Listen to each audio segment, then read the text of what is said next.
Okay, magandang araw sa inyong lahat mga kaibigan. Kumusta po kayong lahat? So ngayon po pag-usapan natin itong typhoon na ito na dumarating sa atin, sa bansa natin mga kababayan, mga kaibigan. So ngayon po, nandito po tayo sa Leyte.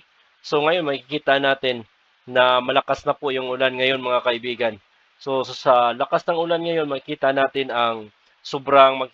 mga kaibigan na parang hindi talaga biro itong typhoon na ito. Hindi talaga biro itong typhoon na ito mga kaibigan. So mayroon ng ni-raise na tawag nito mga kaibigan na signal itong pag-asa dito sa atin na signal number 3 na po tayo po dito sa Leyte. So southern portion of Eastern Samar, Giwan, Mercedes, Lawaan, Balangiga, Giporlos, Gindapundan, Salcido under signal number 3. Southern portion of Samar under signal number 3.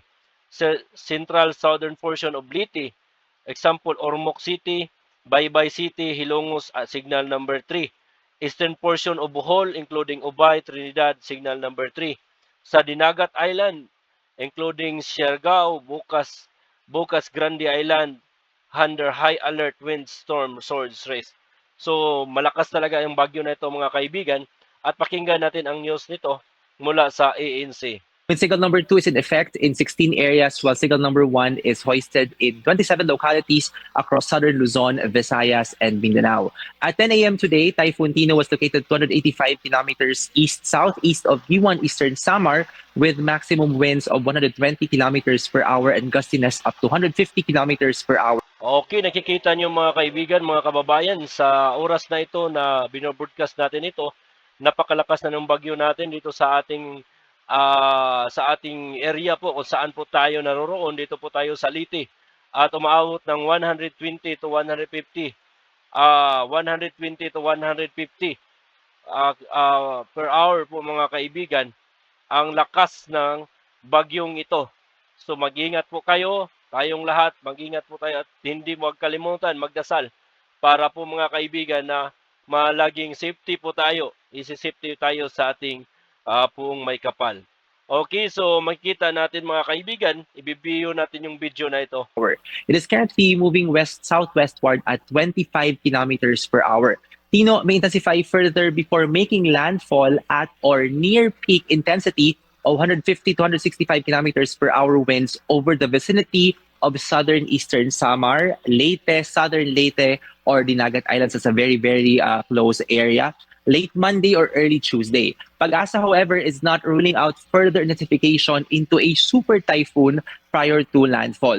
Wind signal number 4 or 5 will be the highest wind warning that may be raised. Winds in these conditions can topple electric posts, fell trees, rip roofs, and damage houses. And more than 3 meters of storm surge may also be generated and inundate the southern coasts of eastern Samar and... So, okay mga kaibigan, no? So, mag-ingat po kayo kung saan man kayo naroroon, lalong-lalo na sa mga coastal area po mga kaibigan at mga low-lying areas under storm surge warning with estimated surge high 2 to 3 meters pataas meters in some zone. Heavy rainfall, flooding, landslide are expected especially in highly vulnerable terrain. So yan mga kaibigan, mag-ingat po tayo. Signal number 3 na po tayo dito sa Leyte. Imagine ha, signal number 3, maya-maya lang mga kaibigan, baka po mag-raise ng panibagong signal itong pag-asa at hindi na natin mamonitor dahil wala na po tayong kuryente, wala na pong signal at sana po ngayon pa lang paghandaan na natin ang parating na bagyo.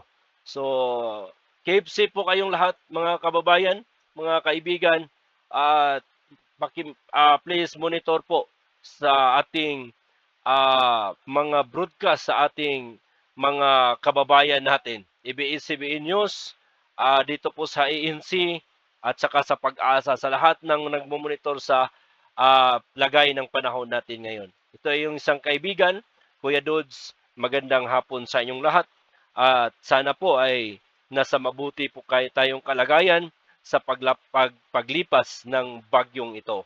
Shalom po.